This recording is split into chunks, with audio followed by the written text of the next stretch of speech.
शेतकऱ्याला भूमिहीन करण्यासाठी राज्य शासन प्रयत्नशील आहे असा माझा डायरेक्टली आरोप आहे। अचानकपणाने तुम्ही आता झोनिंग पण कॅन्सल करताय, PMRDA चा DP पण कॅन्सल करताय।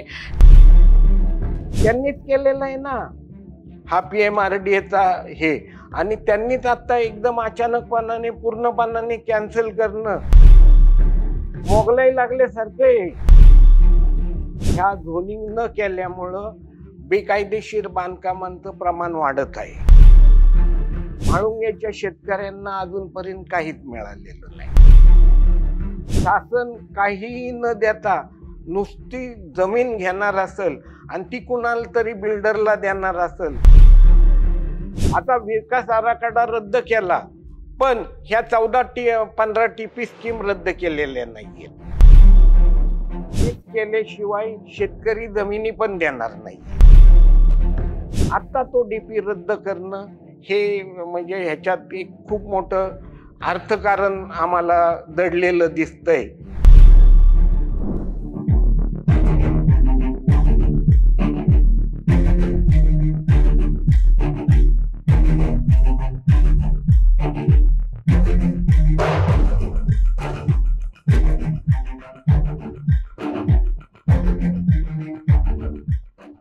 नमस्कार, मी Deepak Darade, for the people news मध्ये आपलं सर्वांचं स्वागत आहे। मंडळी, PMRDA नं जो डेव्हलपमेंट प्लॅन बनवला होता, विकास आराखडा, तो रद्द करण्याची घोषणा मुख्यमंत्री देवेंद्र फडणवीस यांनी मागच्या काही दिवसांपूर्वी केली। आणि त्यानंतर या सगळ्या पुणे जिल्ह्यातील या परिसरामध्ये, कारण 6 लाख चौरस किलोमीटर एवढा हा प्रदेश या PMRDAच्या कक्षेमध्ये येत होता। आणि इथला विकास आराखडा म्हणजे इथलं विकासाचं प्लॅनिंग करण्याची ती एक अथॉरिटी आहे। आणि त्यांनी जो बनवलेला जो विकास आराखडा होता तो रद्द करण्याची वेळ त्यांच्यावर आली। आता ती का आली, कशामुळे आली, या संदर्भात आपण अनेक व्यक्तींबरोबर त्याच्याशी संबंधित असलेल्या घटकांबरोबर बोललो आणि एक एक गोष्ट आपल्या समोर येते। अनेक लोकांचा विरोध होता विकास आराखड्याला की त्याच्यामध्ये फारशा चुका झालेल्या आहेत, त्यामुळे तो रद्द झाला, हा अतिशय चांगली गोष्ट झाली असंही काही लोकांनी म्हटलं, बहुतांश। परंतु हा विकास आराखडा रद्द व्हायला नको होता असं सुद्धा अनेकांचं म्हणणं आहे। आता तो का रद्द व्हायला नको होता त्याची पण काही कारण आहेत। कारण 65,000च्या आसपास, साधारणपणे 65,000 ते 67,000 इतक्या हरकती या विकास आराखड्याच्या संदर्भामध्ये त्या ठिकाणी आल्या होत्या, लोकांनी घेतल्या होत्या आणि त्या संदर्भातल्या सगळ्या सुनावण्या ह्या पार पडल्या होत्या। म्हणजे एवढ्या हरकतींचे जे काही त्याच्यामधून ज्या काही चुका समोर आल्या असतील तर त्या दुरुस्त करण्याची वेळ होती। परंतु असं असताना एकदम विकास आराखडाच रद्द केला। पण याच्यामुळं आता नेमकं काय काय घडू शकतं, परत आपण शून्यावर जाणार आहे, मग त्याच्यामुळं वेळ, ह्या गोष्टीला तर आपण परत रिवाइंड नाही करू शकत। एक एक पिढ्या याच्यामध्ये बर्बाद झाल्या असं अनेकांनी त्याच्यामध्ये भूमिका मांडली आणि ते खरं आहे। 12-12 वर्ष त्याच्यामध्ये गेलेली आहेत, 8-8, 10-10 वर्षापासून ह्या विकास आराखड्यावरती काम झालं होतं आणि आता पुन्हा तो रद्द झाला।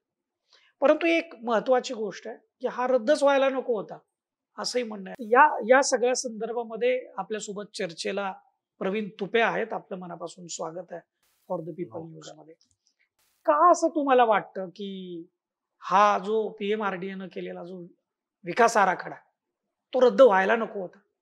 मी प्रथम दराडे साहेब तुमचं स्वागत करतो की तुम्ही फॉर द पीपल न्यूजच्या वतीने PMRDA चा विकास आराखडा रद्द झाल्यानंतर तुम्ही खरोखरच जनजागृतीसाठी ह्या चॅनेलच्या माध्यमातून बऱ्याच जणांच्या मुलाखती घेतल्या आणि त्या मुलाखतींच्या माध्यमातून तुम्ही त्या विकास आराखड्याच्या ह्याच्यावरती प्रकाश टाकला, त्याबद्दल खरोखरच मी आपणाला, आपल्या चॅनलला धन्यवाद देतो। आज आपण जर पाहिलं तर आम्ही जवळजवळ 2001 सालापासून झोनिंगसाठी झगडतोय। आज मांजरी सारखं ठिकाण, मांजरी आणि ह्या परिसरात झोनिंगसाठी आम्ही जवळजवळ 2001 पासून मांजरे असेल, शेवाळवाडी असेल, उंडरी असेल, पितुळे असेल, ही सगळी गावं त्यावेळी झोनिंगच्या ह्याच्यात 97च्या झोनिंगमध्ये रेसिडेन्शियल झाली होती. पण काही कारणास्तव ती त्या झोनिंगच्या ह्याच्यातून वगळली. आजपर्यंत गेले 25 वर्ष झालं ते झोनिंग अजून सुद्धा रेसिडेन्शियल झालेलं नाही. आणि कागदोपत्री सर्व मुख्यमंत्र्यांना आम्ही पत्र दिलेली आहेत आतापर्यंतच्या 25 वर्ष झाली. 2001 पासून. हा 2001 पासून. पण ते झोनिंग नोटिफिकेशनला 20-3ची ऑर्डर झालेली आहे, 20-4ची ऑर्डर झालेली आहे. झोनिंग रेसिडेन्शियल म्हणून दाखवतंय, पण आम्हाला दाखले हे शेती झोनचेच दिले जातात. का बरं असं का झालं असेल? काय त्यावेळी मुख्यमंत्री विलासराव देशमुखांनी ते झोनिंग केलं होतं. तर त्यावेळी कोणतं काही वर्ष होतं ते? 2001च्या आसपासच असेल. बरं. तर त्यावेळी त्यांनी झोनिंग केलं. ही गावं त्यांनी नोटिफिकेशन काढलं.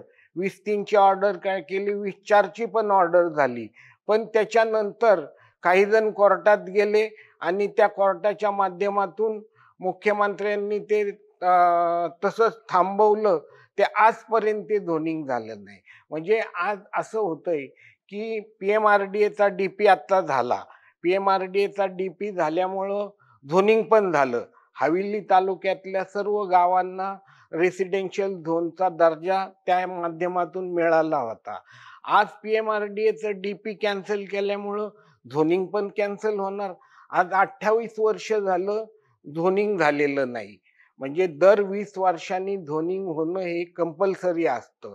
आज 28 वर्ष होऊन गेलेत, झोनिंग सुद्धा झालेलं म्हणजे नाही. हा पुणे शहराच्या आजूबाजूचा परिसर. हा पुणे म्हणजे शहराच्या जिथं नागरीकरणाचा वेग हा सर्वाधिक आहे. सर्वाधिक वेग असणाऱ्या ठिकाणी झोनिंग केलं जात नाही. आणि ते मला एक विचारायचं आहे की झोनिंग असणं हं. आणि झोनिंग नसणं ह्याचा परिणाम काय होऊ शकतो? नाही, झोनिंग असेल, जर समजा रेसिडेन्शियल झोन असेल, तर त्या ठिकाणी आपल्याला कायदेशीर परवानगी घेऊन बांधकाम करता येतं. ओके. शेती झोन असेल तर तिथं त्या टाईपने आपल्याला झोनिंग नसल्यामुळं बेकायदेशीर बांधकामं केली जातात. आणि आज सर्व हवेली तालुक्यात नाही, महाराष्ट्रभर आपण जर बघितलं तर राज्य शासनाच्या ह्या झोनिंग न केल्यामुळं बेकायदेशीर बांधकामांचं प्रमाण वाढत आहे. आणि बखालपणा हा राज्य शासनाच्या धोरणातून आलेला आहे. त्याच्यामुळं आमचं म्हणणं आहे की झोनिंग झालं पाहिजे. PMRDAचा DP जरी कॅन्सल केलेला असला तरी झोनिंग तसंच ठेवलं पाहिजे. ही आमची आग्रहाची मागणी. आत्ताची. हा. हे मला सांगा, तुमचा म्हणजे तुम्ही खरं तर डेव्हलपमेंट जो प्लॅन आहे, हं, विकास आराखडा आहे PMRD, हं. रद्द होऊ नये या बाजूचे हो, बरोबर. आहात. हो. आता या सगळ्या विकास आराखड्यामध्ये साधारणपणे पुण्याच्या आजूबाजूला म्हणजे जो रिंग रोड होणार होता, हं, त्या रिंग रोडच्या संबंधित जो काही परिसर आहे, हं. तिथं साधारणपणे 15 ते 16 टाउन प्लॅनिंग स्कीम ह्या मंजूर TP स्कीम मंजूर. TP scheme. हं. त्यातली एक जी होती तिथं मी गेलो होतो हं, आणि ती म्हाळुंगे मान हायटेक सिटी जी आहे, हं. तिथल्या शेतकऱ्यांचं असं म्हणणं होतं की म्हणजे आमची जमीन तर सरकारने अर्धी काढून घेतली आहे, हं. ती डेव्हलपमेंटला अनेक बिल्डर त्या ठिकाणी, अनेक बिल्डरांच्या टाउनशिप त्याचं काम सुरू आहे, वेगात सुरू आहे. हं. पण आम्हाला मात्र त्या आमच्या राहिलेल्या जमिनीवरती काहीच करता येत नाही. म्हणजे आम्हाला फक्त बघायच्या भूमिकेमध्ये शेजारी विकास चाललाय, पण आम्ही करू शकत नाही. म्हणजे आम्हाला पण श्रीमंत व्हायचंय, हं. पण सरकार होऊ देत नाही. नाही, आता आता इथली परिस्थिती काय? इथली परिस्थिती त्याच टाईपची आहे. ज्या म्हाळुंगेची 2016ला त्यांनी करायला घेतलेली. त्याच वेळी 2016-17ला म्हणजे देवेंद्र फडणवीसच त्यावेळी मुख्यमंत्री होते. त्यांनीच हा PMRDAचा हे नागरिकांची सनद काढलेली आहे. हो. हे देवेंद्र फडणवीसांचं हे आहे. हे PMRDAचं त्यांनीच दिलेलं आहे.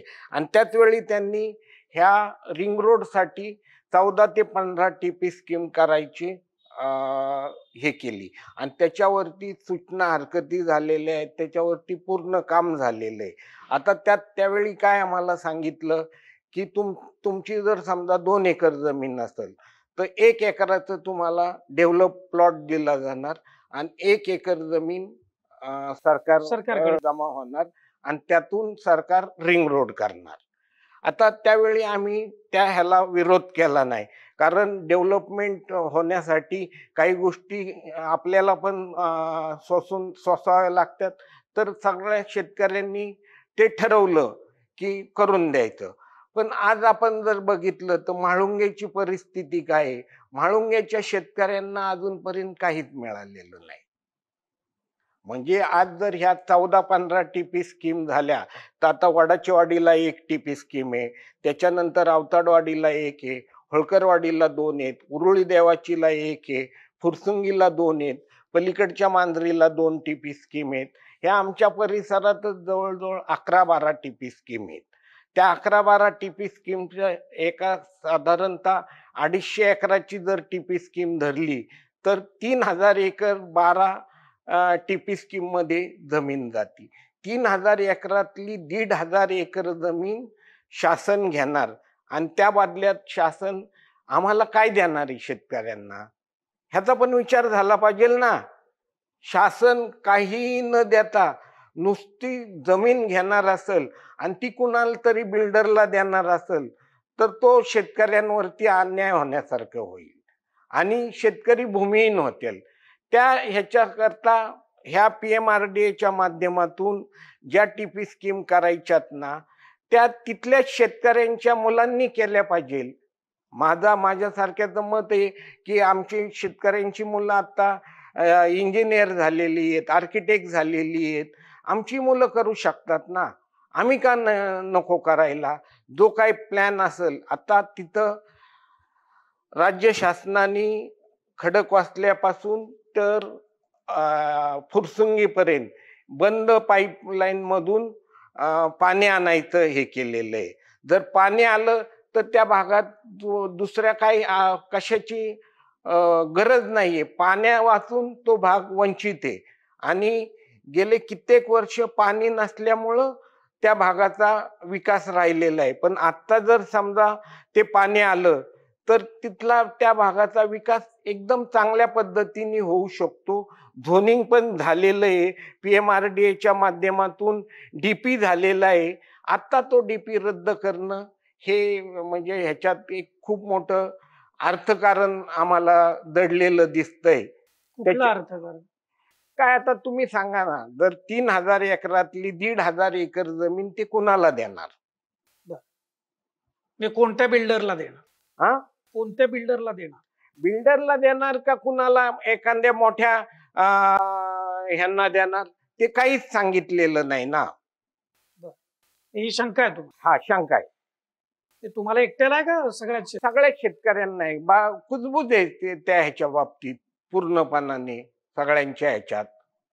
म्हणजे हा विकास आराखडा रद्द करण्यामागे हे कारण असू शकतं? असू शकतं ना. आता विकास आराखडा रद्द केला पण ह्या 14-15 टीपी स्कीम रद्द केलेल्या नाहीयेत. त्या कार्यान्वित आणायच्यात त्यांना.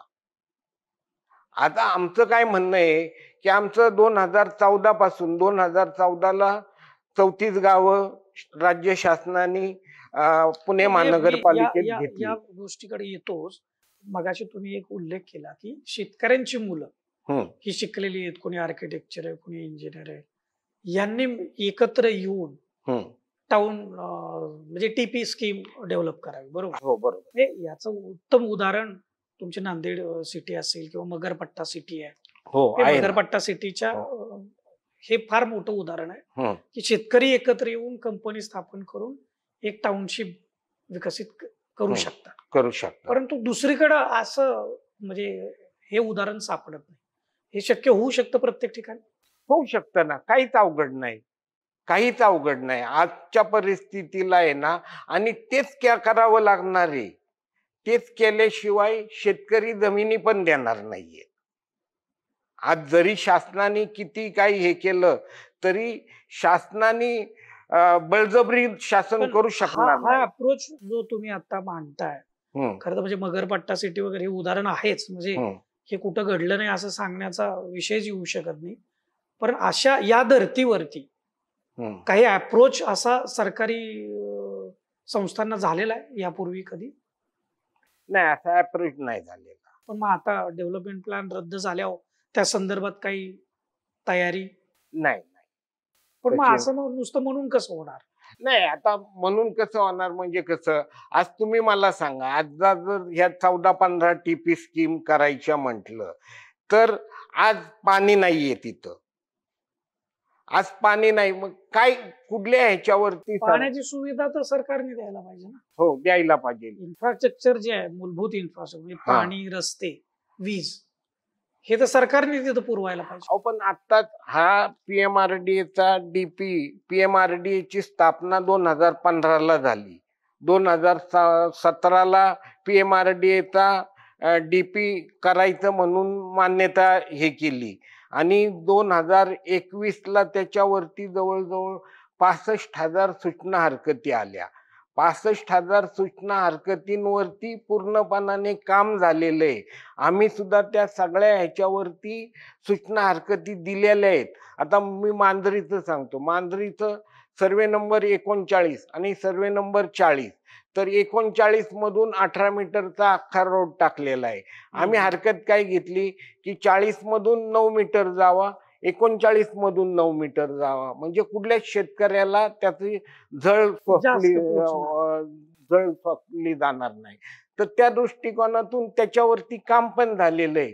त्याच्यावरती पीएमआरडीएने सगळं तयार केलेलं आहे आणि अचानकपणाने तुम्ही आता झोनिंग पण कॅन्सल करताय, पीएमआरडीएचा डीपी पण कॅन्सल करताय.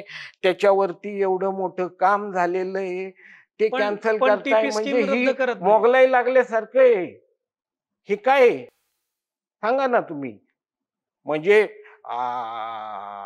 ही पद्धत नाही ना.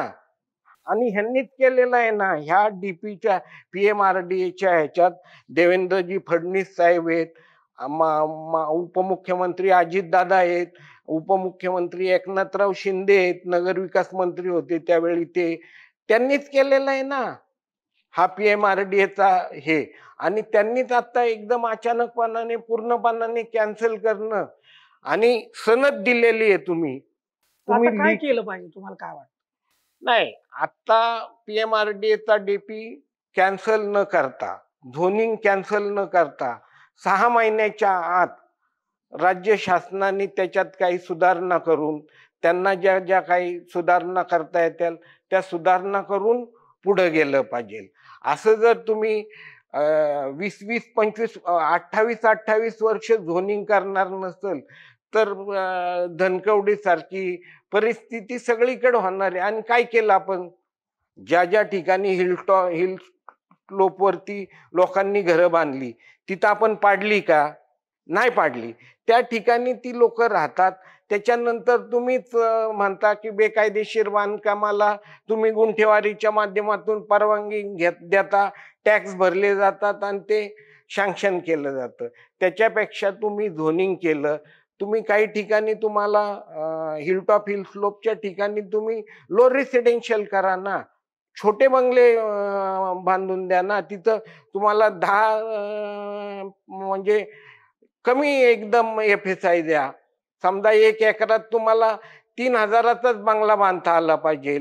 1,500 हजाराचे 2 बंगले 20-20 गुंठ्यात बांधले तरी अशा परवानग्या द्या ना की जेणेकरून उंच इमारती बांधल्या जाणार. हा, उंच इमारती बांधल्या जाणार नाही आणि झाडी लावली जाईल. म्हणजे त्या ह्याच्यातून आज बीडीपी सारख्या ठिकाणी तुम्ही जर बघितलं तर थांबवलं जातंय. पण त्याच ठिकाणी जर परवानगी दिली आणि झाडं लावायला सांगितली, प्रत्येक अर्ध्या एकराला 200 झाडं लावा, तुमचा टॅक्स माफ राहील, काहीतरी गोष्टी अशा केल्या तर लोक त्या टाईपनी हे करतील ना. आणि शेतकरी आहेत, शेतकरी त्या टाईपनी पूर्णपणाने आपल्या जमिनीची भूमिहीन होणार नाही त्यासाठी काळजी घेईल. आज काय होतंय माहितीये का, शेतकऱ्याला भूमिहीन करण्यासाठी राज्य शासन प्रयत्नशील आहे असा माझा डायरेक्टली आरोप आहे. म्हणजे भूमिहीन शेतकऱ्यांनी भूमिहीन होऊ नये यासाठी ही चळवळ उभी करण्याची नितांत गरज आहे. आणि त्या दृष्टिकोनातून तुम्ही ह्या चॅनेलच्या माध्यमातून त्याची जनजागृती करताय, त्याच्याबद्दल तुमचे खूप खूप आभार.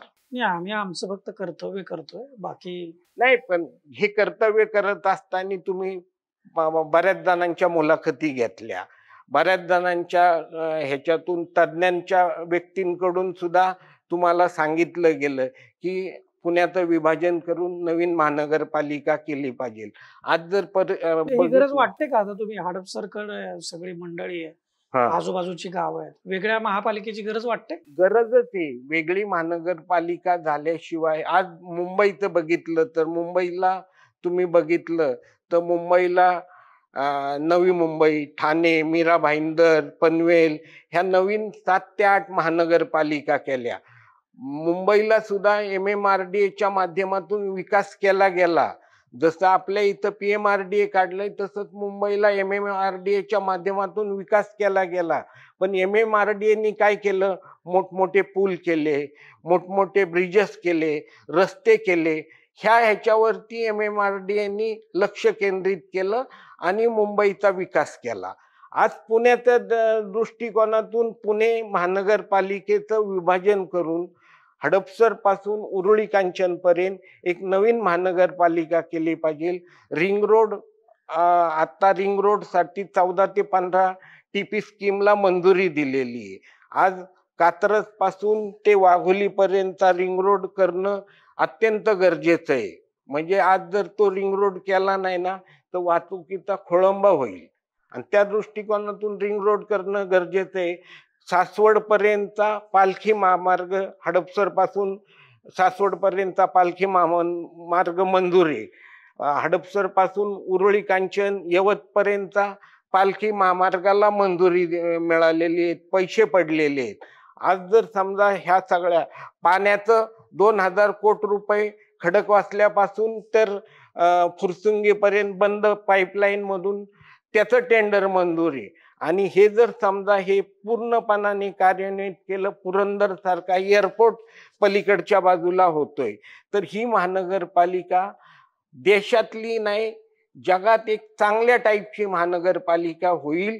आणि हे माननीय मुख्यमंत्री देवेंद्रजी फडणवीस, उपमुख्यमंत्री अजितदादा, उपमुख्यमंत्री एकनाथराव शिंदेंनी केलं पाहिजे. माझी त्यांना विनंती आहे की त्यांनी जर हे काम हातात घेतलं तर एक चांगली पुण्याचं विभाजन करून अदर्जाची महानगरपालिका ह्याच्यात होऊ शकते आणि ते त्यांनी करावं. अतिशय महत्वाचे मुद्दे तुम्ही ह्या सगळ्या चर्चेमध्ये मांडलेले आहेत. खरं तर म्हणजे आपण बघितलं PMRDA विकास आराखडा रद्द करण्याचं स्वागतही अनेक मंडळींनी केलं, कारण त्याच्यामध्ये अनेक चुका आहेत असं त्यांचं सगळी भूमिका होती. परंतु हा विकास आराखडा रद्द करू नये अशी भूमिका प्रवीण तुपे यांनी मांडलेली आहे. का हा रद्द करू नये? त्याच्या पाठीमागची कारणं काय आहेत? म्हणजे आपण 65,000 हरकती आल्यानंतर आणि त्याच्यावरती सुनावण्या होऊन देखील जर आपण ही रद्द करण्याची भूमिका घेत असू तर ती किती चुकीची आहे. पुन्हा एकदा आपल्याला शून्यावर जावं लागेल. हा जो काळ आहे पुन्हा रिवाइंड करता येणार नाही. एक पिढी त्याच्यामध्ये संपून जाईल, पुन्हा दुसऱ्या पिढीला ते होणार आहे की नाही ह्याच्याबद्दल ती कुठलेही आपल्याला एक आधार मिळत नाही किंवा ठोस पद्धतीनं ठोसपणे ते ठामपणे आपण सांगू शकत नाही. असं सगळं आहे. म्हणजे 21 वर्ष 25 वर्ष जर एका गोष्टीसाठी जर आपल्याला लढा द्यावा लागत असेल आणि तरी सुद्धा त्या लढ्याचं उत्तर पुन्हा शून्य असेल, ही परिस्थिती पुन्हा एकदा समजून घ्या. ही परिस्थिती पुण्याच्या आजूबाजूच्या भागाची आहे. म्हणजे जिथं नागरीकरण फार वेगानं होत आहे. पुणे शहराच्या आजूबाजूची उपनगर आहेत. तुम्ही जर या ठिकाणी गेलात तर तुम्हाला तिथले रस्ते, तिथलं पाण्याची व्यवस्था, कचऱ्याची व्यवस्था, तिथलं पर्यावरण, तिथल्या इमारती आणि मग किती गर्दी आहे आणि किती दाटीवाटीनं ह्या सगळ्या नागरीकरणाचे हे जे प्रश्न आहेत ते आपल्या डोळ्यासमोर येतात. म्हणजे हे आपण काय करतोय? आपण सुनियोजित नगर नियोजन करण्याच्या ऐवजी आपण एक बकाल पद्धतीनं शहरीकरण करण्याकडे वाटचाल करतोय आणि पुन्हा आपण भाषणांमध्ये मात्र अतिशय सुनियोजित शहरांची आणि त्या सगळ्या विकासाच्या गोष्टी करतो, ह्याला कितपत आपण न्याय देणार आहे? खरं तर ह्या भूमिपुत्रांच्या जे ह्या हाका आहेत, ह्या राज्यकर्त्यांनी ऐकायला पाहिजे. त्यांचं वावगं मागणं नाहीये. त्यांचा विरोधाला म्हणजे विकासाला विरोध नाहीये. ते विकासाच्या बाजून आहे. परंतु त्याच्यामध्ये चुका होतील किंवा बिल्डरांच्या, टाउनशिपच्या बाजूनं जर निर्णय होणार असतील आणि शेतकऱ्यांना देशोधडीला लावणारे जर हे विकास असतील, तर या विकासाच्या बाजूनं ठामपणे उभा तरी कसं राहायचं? हा त्यांच्या मनातला खरा प्रश्न आहे. आपण या संदर्भात अधिकाधिक लोकांशी बोलत राहू, त्यांच्याशी चर्चा करू आणि या संदर्भात एक चांगली गोष्ट समोर कशी येईल आणि येणारा जो सरकारचा निर्णय हा अधिक सकारात्मक कसा असेल यासाठी आपण प्रयत्न करत राहूया. तुम्ही फॉर द पीपल न्यूज चॅनलला सबस्क्राईब करा, फॉलो करा, लाईक करा आणि आपले नवनवीन व्हिडिओ पाहत चला, शेअर करा. धन्यवाद.